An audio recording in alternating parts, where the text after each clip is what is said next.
ఎలా ఉంది కాంబినేషన్ చూడండి. ఇది గోల్డ్ కాదు, ఇది కొంచెం కాపర్. కొంచెం కాపర్ని మళ్ళీ ట్రెండ్లో తెస్తాం. ఏదైనా కొంచెం అవుట్ ఆఫ్ ట్రెండ్ అయిపోయినాక కొంచెం గ్యాప్ ఇచ్చినాక మళ్ళీ రిపీట్ చేసినారనుకోండి, కాంబినేషన్స్ గీట మళ్ళీ ట్రెండ్లోకి వచ్చేస్తుంది. ఎగ్జాంపుల్ ఈ కలర్ కాపర్ ఎలా ఉందో చూడండి. సో ఈ కాపర్కి కొంచెం మీకు ఆరెంజ్ టింజ్ ఉంటుంది. అలా ఓపెన్ చేస్తాను చూడండి. Super grand but very sophisticated piece. ఇది మొత్తము మీకు ఎట్లా హడావిడి కాకుండా క్లమ్జీ ఉండకుండా ఎంత డిగ్నిఫైడ్ ఉందో చూడండి. ప్యాటర్న్ మీకు స్ట్రైప్స్ వచ్చినాయి.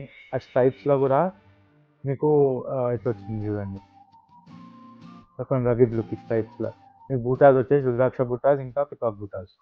అలా చాలా ఎక్స్క్లూజివ్ పీస్. మీకు బార్డర్ కూడా కొంచెం ఫ్యూజన్ టైప్ వచ్చినాయి. ఇవన్నీ లోటస్ వచ్చినాయి. లోటస్ కింద మీకు మునియాస్ వచ్చినాయి. మళ్ళీ దీన్ని కూడా ఇంకా కొంచెం బెటర్ చేయడానికి మీకు అవుట్లైన్ వచ్చినది, దాని పింక్ అవుట్లైన్ ఇంకా పాప్ గార్డెన్ కోసం శారీ. సో ఇలాంటి పీసెస్ కావాలంటే ప్లీజ్ కామాక్షి సిల్క్ కేంద్ర హ్యాబిట్స్.